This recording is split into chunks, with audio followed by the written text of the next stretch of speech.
afternoon, everyone. Welcome to another episode of COL Conversations, where we take a look at a subject company, not only to understand the business, but also to get to know the people behind it. I'm Charles Ang, and I'll be your host for today. Renewable energy has become increasingly more important for our country in recent years as we try to address our energy security challenges brought about by the continuous growth in energy demand, while also at the same time reduce our reliance on fossil fuels. Today, we'll be talking to one of the pioneers of the renewable energy sector in the Philippines and find out how our subject company Alternergy Holdings could help drive the industry forward. Before we start, let me just go through some quick reminders for the audience. We'd like to remind everyone that this conversation is not an endorsement nor a recommendation to invest. Instead, this is being done to give you more information to help you make your investment decision. As always, questions from our audience are most welcome.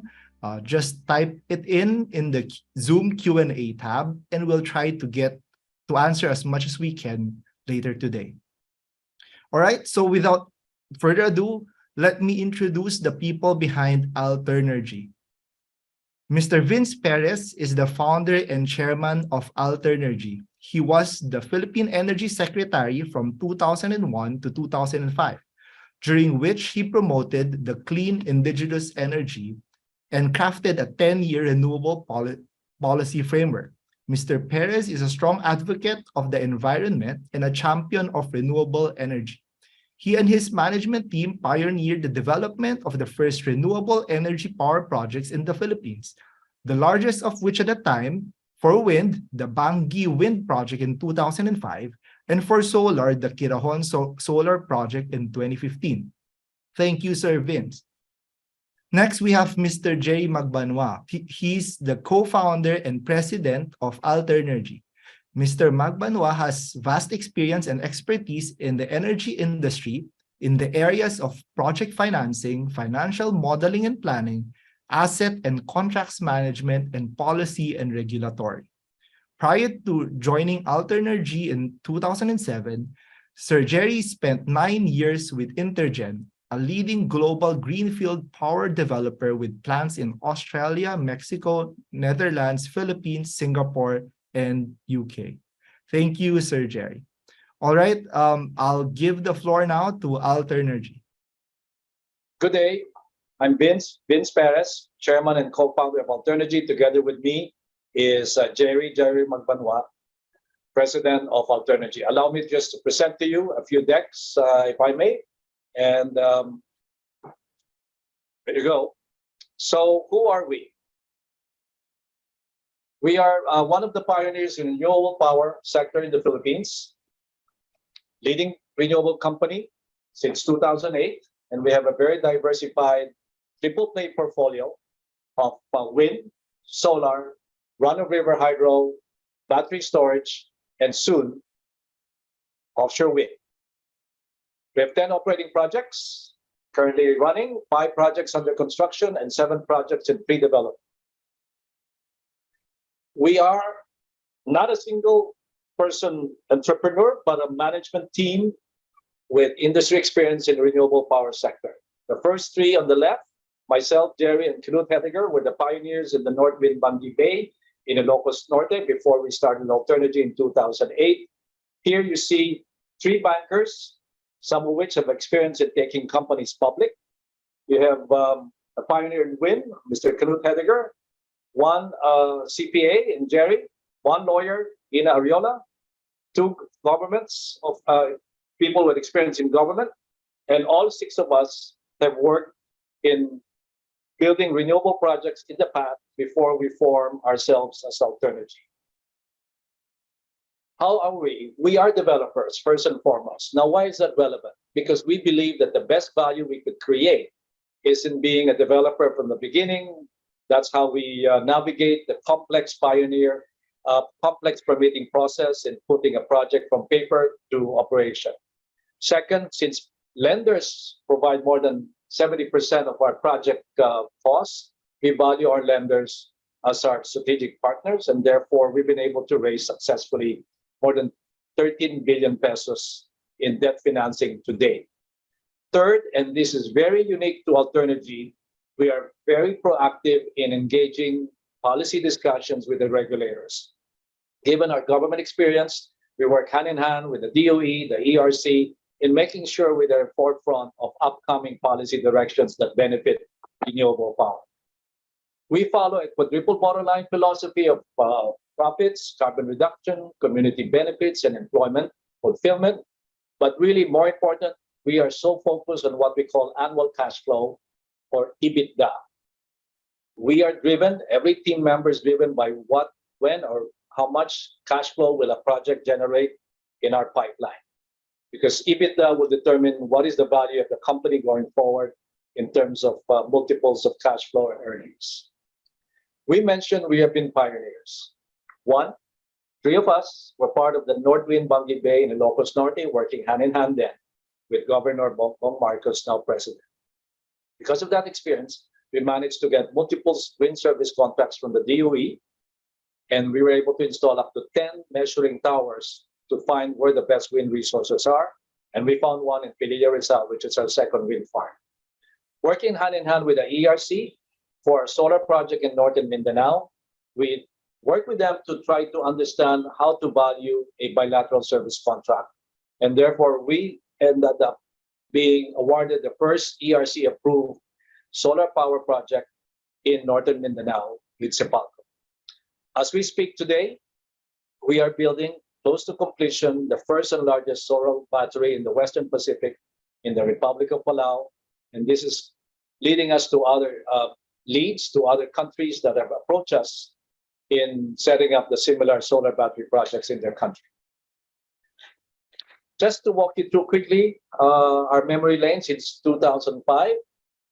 I mentioned we were involved with the Bangi Bay. We learned a lot from that experience. As you could see, I'm here with the inaugural event with then First Lady Imelda Marcos. We were part of the consultation in the deliberation in Congress on the RE law, and we were invited actually in Malacanang. You could see me there sitting on the lower left corner. And after that, the Department of Energy awarded Alternergy with multiple wind service contracts to explore all over Luzon. Thanks to a grant from ADB and the government of Japan, they funded our feasibility study, which led to us installing multiple measuring towers. And that led to the development of the Pililla Rizal wind farm through the wind corridor of Laguna Lake. This was financed by an all-Philippine banking syndicate of BDO, RCBC, and China Bank, which won a special award from the IFC for sustainable finance. One of our partners, Knud Hedegaard, built his own run-of-river hydro in Nueva Vizcaya, and learning from that experience, we decided to roll out a portfolio of run-of-river hydro in northern Luzon. Here on the lower left, you could see us signing an MOU, Memorandum of Agreement with the Dumagats of the Sierra Madres. On the upper right, here we are in Tiangan, Ifugao, working with the municipality. And this was funded by a soft loan from Infraco Asia, the development institution funded by the governments of Australia, the UK, and Switzerland. And these projects are all financed by DBP. In the area of solar, we started our Solar Pacific subsidiary in 2013 with an understanding with CEPALCO, the pioneer in solar. We ended up building, again, I've mentioned the Pirohon Solar Farm in 2015.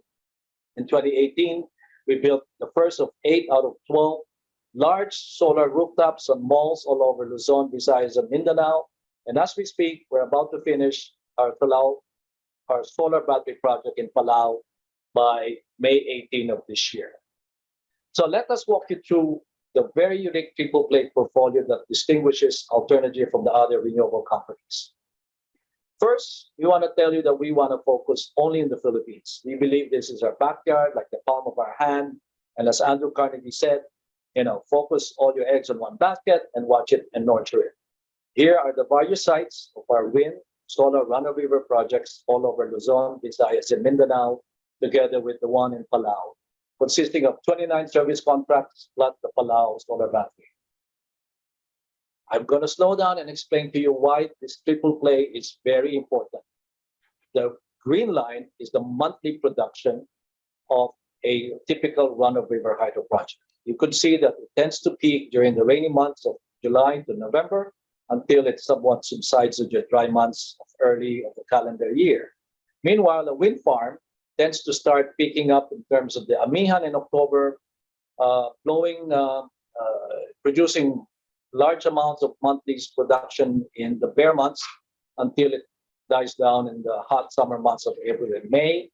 While the orange line is the monthly production, typically steady throughout the year of a solar farm, with a slight peak in March and April, the hot summer months. But by combining these three seasonalities, these three wind, solar, and hydro resources, we could produce a steady cash flow to pay dividends to our shareholders and debt service to our lenders. This is very critical. If anything, this is a slide that we want you to remember. Within the day, though, you could see the orange parabola is the output of a solar farm rising from dawn to dusk, while a wind farm tends to produce starting at 9 when the sun is rising all the way to the second peak of a day, the evening hours where students come home to study, households come home to eat and watch TV. And meanwhile, a run-of-river hydro is pretty steady all year, all day long. But by combining these three daily outputs again, we could provide 24-hour clean energy supply to what we call the competitive customers, the malls, the BPO buildings, the hotels, the cement plants, the steel mills that all are trying to access green energy as part of their sustainability. Another reason for triple play is the fact that land is becoming a constraint in any infrastructure project, whether it's an airport, a toll road, or in this case, a renewable power project. In this case, we want to illustrate to you that a solar farm that theoretically produces 150 gigawatt hours a year will need as much as 100 hectares of land, which would be otherwise be productive for food. But a wind farm will only need 15 hectares of the same amount of gigawatt production. By using a triple play, therefore, we can mitigate land constraint as part of our project development pipeline. Triple play also means that their solar, wind, and hydro have different capacity factors. So it's very hard to compare megawatts with each of the three. And therefore, later, Gerry will show you that our focus is on kilowatt hour or gigawatt hour, the production of electricity, rather than focusing on what we call megawatts, which can be very confusing comparing apples and oranges between solar, wind, and hydro. Here are specific pipeline projects that we have. There are 10 operating assets since 2015 in solar and in wind, as mentioned earlier. Coming on stream by 2023 are 2 solar projects, one in Palau and one in Bataan.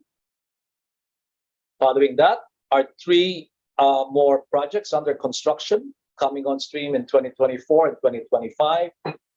Currently under construction since 2021, all financed by the Development Bank of the Philippines. Moving on, we have 3 wind projects that will come on stream by 24, 25, and 26. Sembrano, in particular, is the phase 2 of our Pililla Rizal wind farm.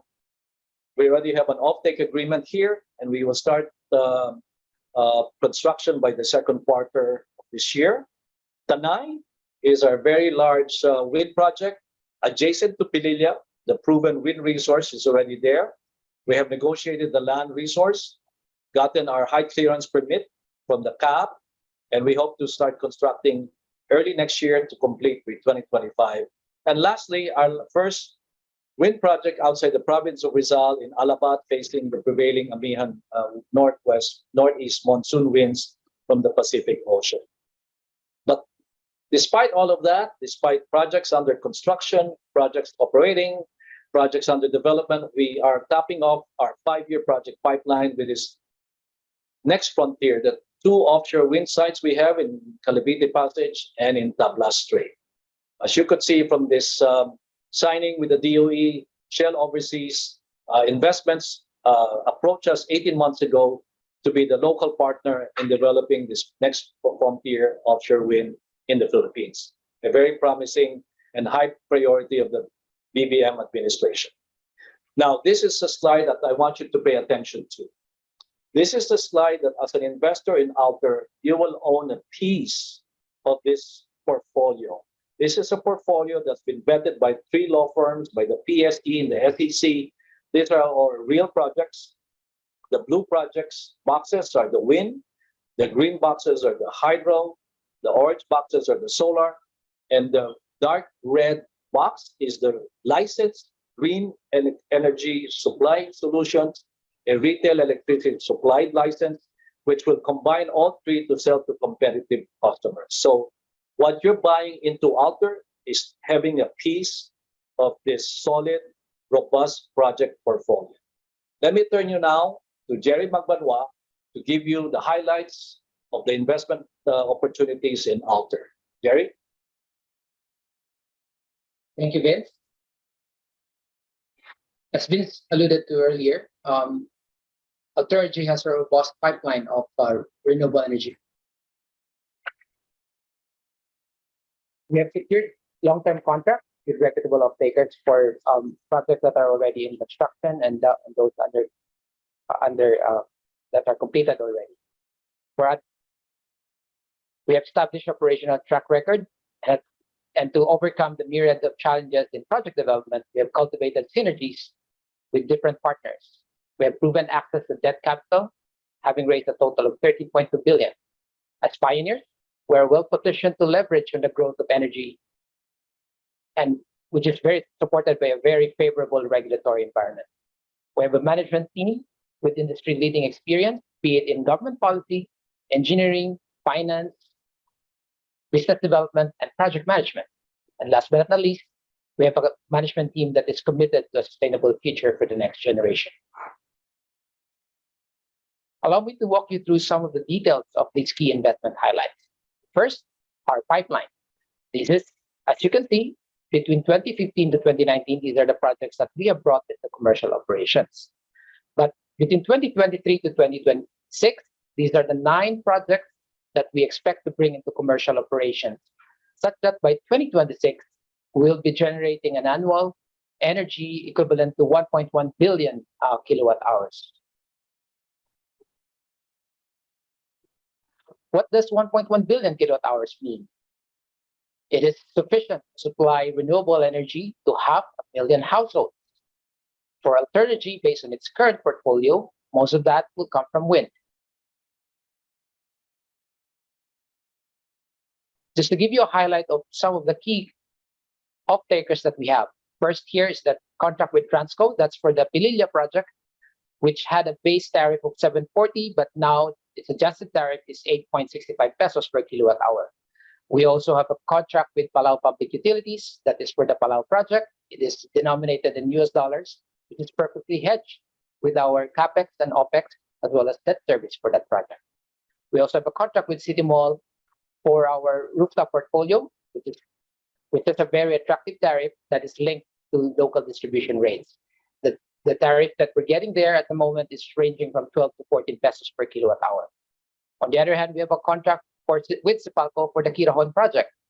It has a base tariff of 875 pesos per kilowatt hour, but now it has its adjusted rate at 10.36 pesos per kilowatt hour. We also have contracts with a utility in Bataan, as well as a utility in Nueva Ecija for the Solana project, as well as for the Tupinga project. As part of our strategy, we have invited Nueva Ecija Electric Co-op Area 2 to participate in our equity formation with 11% equity participation just signed recently in 2023. Just to highlight, we have partnerships with different world-class industry players. On the upper left, these are the banks that we have worked with in the past. On the upper right, these are the equity partners on our various projects. And then on the lower left, to ensure that our projects are vetted properly, technically wise, we have worked with world-class renowned technical advisors. We've also worked with top-tier contractors in several of our projects. Over the years, we've been able to raise capital for as much as 13.2 billion. These are the transactions that we've gotten into, but I'm not going to go into the details here. But what this allowed us to do is to reduce the credit spread for some of our projects from 300 basis points to now as low as 100 basis points. It also allowed us to extend the tenor of our financing from 12.5 years to 17 years. As I mentioned earlier, the RE sector is supported by a very favorable regulatory environment. For instance, we still have the fiscal policies under the RE law, such as the income tax holiday for 7 years, 0% VAT on purchases of goods and services, 0% VAT on sale of power. The National Renewable Energy Program has also been updated with a goal of reaching 50% share in the power mix by 2040. We have the feed-in tariff scheme, which recently has been increased by 100 megawatts for run-of-river hydro projects. We also have the Green Energy Auction Program, which is expected to be conducted on an annual basis, the first of which was done last year. And last but not the least, we have the Renewable Portfolio Standard that will drive demand for RE power. It was increased in September 2022 from 1% to 2.5%. What it means is that it will require RE power for as much as 2.65 million megawatt hours per year. That if it comes from solar, it will be equivalent to 1,500 megawatts. If it comes from wind, 1,000 megawatts, and 600 megawatts if it comes from run-of-river hydro. Our board of directors, we have 7 directors currently, and we're joined by 2 distinguished independent directors, such as Teresa Marshall and Greg Domingo. Teresa Marshall is the president and CEO of PPI Asset Management, and Greg Domingo is the former Trade Industry Secretary. To measure our performance on sustainability, we use these metrics. The number of trees we have planted, a total of 55,000 to date. The number of households, 280,000.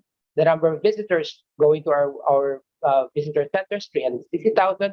The number of tons of carbon emissions reduced, equal to 139,000, which is equivalent roughly to 6,000 jeepneys flying our roads. We have a total of 37 barangays hosting our various projects. Just to walk you through briefly on key financial highlights. So we use EBITDA margin. In 2021, we achieved an EBITDA margin of 82%, with also debt service coverage ratio of 1.2 times in 2021. As for our income statement, you'll see that we have achieved an adjusted net income of 159 million in 2021 and adjusted EBITDA of 271 million in 2021. Just wanted to highlight that in the first half of June 2022, under a line item called Other Income Charges, that negative number of 147 million is primarily influenced by a one-time non-cash restructuring charge for 173 million that is related to the 4 entities that we had to spin off from the group as part of our preparation for this IPO.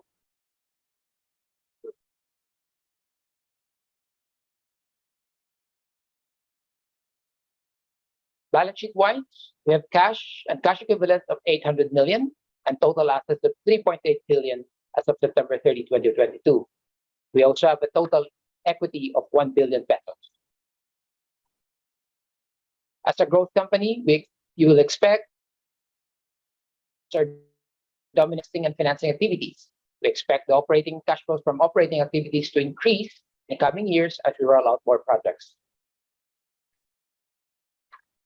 As for the use of proceeds, we're allocating a total of 564 million for 2 shovel-ready projects, such as the Tulana project and Lamut project, which we expect to break ground this year.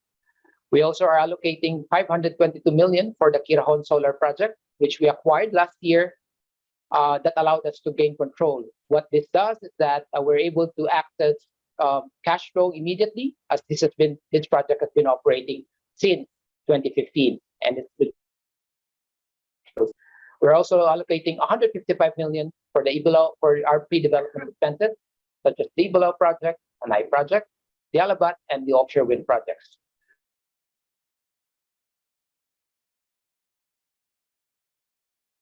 Retail electricity supply with an allocation of 30 million pesos, and that rounds up our estimated use.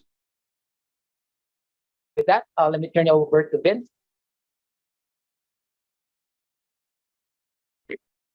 So let me summarize an investment opportunity for you for Alter. Now, a wise stock market guru once shared with me that there are 5 P's in selecting and deciding whether to invest in a particular stock. First, who the people have the money? Well, we are a group of team members, highly experienced, as I mentioned to you, complementary skills in engineering, banking, legal, accounting, and government relations. We've been together 15 years with our own respective track record before that in developing wind, solar, hydro projects. And very unique to this company compared to others, and unsurpassed senior level relationships within the energy sector, given the background of the team. A second point in considering a stock investment is the product.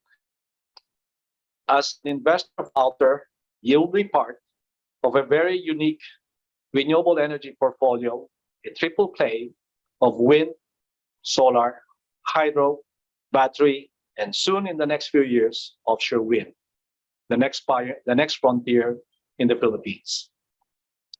The potential is the fact that we have already a clearly defined project pipeline. Pipelines of 29 service contracts and 1 in Palau have been vetted, have been permitted, and we have a clear timetable of when these projects will come on stream in generating EBITDA or cash flow. And that is the potential that an investment in Alter provides. A fourth consideration is predictability. And these projects are fully contracted. We have long-term agreements that you have shown you, 20 to 25 years, some indexed to inflation, some in US dollars, using top-tier equipment from abroad, with technical partners who have vetted these different projects. We have access to competitive financing from over 13 billion pesos to date, due to the reputation of the team. And we have even been able to get soft loans or grants because of our ESG focus. Pricing is the next and important aspect, and we have priced the deal on the low end of what we call our third-party valuation that we have engaged of 1 peso 28. And I know some of you have asked, couldn't we have offered it closer to 1 peso 10 or less? But what we wanted to assure you is that at 1 peso 28, we are able to attract quality institutional investors who would come in with a market value of at least 5 billion pesos. These quality investors are long-term holders, and they will provide a solid base for shareholder group for Alter. Some of them are even willing to invest in post-IPO. And most importantly, because of the pipeline, the pricing provides a very cheap, attractive rates in the next few years, because this is a capital appreciation that you would hold for the next few years. And finally, why now? Well, with high oil and coal prices, with a very high spot market for power, a lot of utilities are looking for renewable energy to give them a hedge against rising inflation. By renewable energy being able to offer fixed rates for long term, distribution utilities, power plants, malls, and other competitive customers are able to lock in on reasonable long-term rates in power. And therefore, now more than ever, with an administration very focused on renewable energy, investing in renewable power, investing in Alternergy is a compelling imperative. Thank you and good day.